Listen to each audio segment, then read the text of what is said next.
Good morning students. आपण आज या ठिकाणी क्लास प्रकार पाहतो. क्लास परीक्षेच्या दृष्टीने किंवा कॉम्पिटेटिव्ह एक्झामच्या दृष्टीने स्पर्धा परीक्षेसाठी खूप महत्त्वाचा आहे.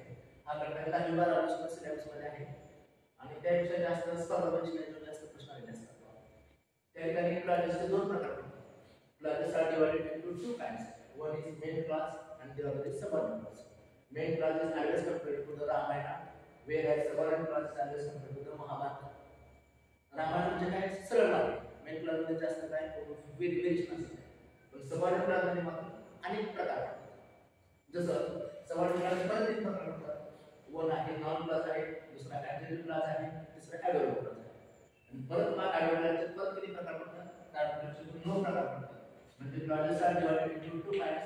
One is main class and the other is subordinate class. I think subordinate class is also divided into three kinds. Noun class, adjective class, and adverb class. Again, adverb class is again divided into 9 kinds. That is adverb class of time, adverb class of condition, adverb class of contrast, adverb class of result, adverb class of result, adverb class of place, adverb class of degree, adverb class of manner. आणि last आठवड्याला purpose. असे विद्यार्थी मित्रांनो आठवड्याचे 9 प्रकार पडतात. म्हणजे क्लासचे 2 प्रकार आहेत. मेन मुख्य उपक्रमातील आणि 2 पोटातील. आणि 2 पोटातील हे सगळे प्रकार आहेत. आता प्रथम आपण क्लास शब्द डिलीट करूया. क्लास म्हणजे काय? हे जर तुम्हाला कळलं तर क्लास अर्थ काय? पदार्थांनो what is mean by the class? What does the class mean? तर क्लास शब्दाचा अर्थ असा आहे का? क्लास म्हणजे काय? तर ग्रुप ऑफ वर्ड्स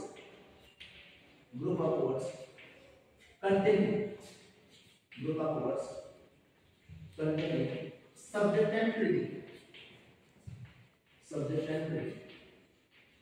और it is also called the verb. predicate English मध्ये वर्ब ला predicates क्लास करतात. Group of words containing subject and verb is called class. या सगळ्यांना आपण क्लास असतो. Group of words containing subject and predicate is called a class.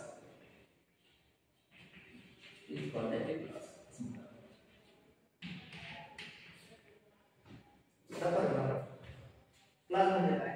नेमकं class कसं म्हणू शकतो आपण? फॉर एक्झाम्पल असा काय व्हॉट इज अ.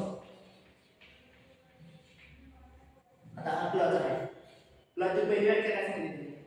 की क्लास म्हणजे करताना क्रिया असतात. सब्जेक्ट आणि वर्ब. या ठिकाणी आपल्याला सब्जेक्ट आणि वर्ब दिसतो का? हा पूर्णपणे क्लास झाला. क्लास का झाला?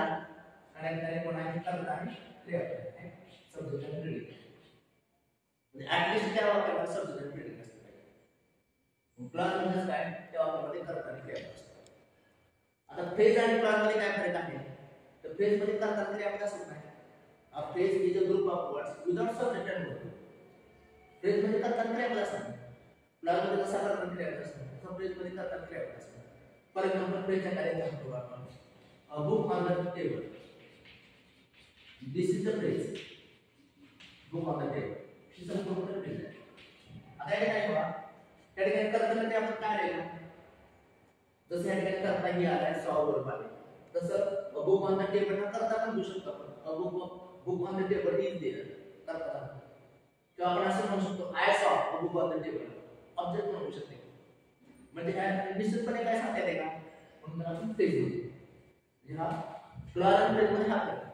आणि इडियम म्हणजे काय करतात? इडियमचा अर्थ वेगळाच असतो. For example to smell a rat.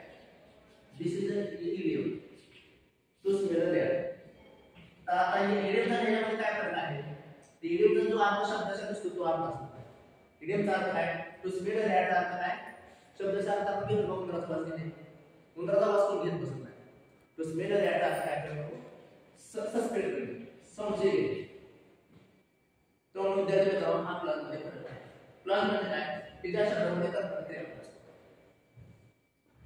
तर मग हा फरक तुम्हाला क्लासचा पार्ट म्हणा काय?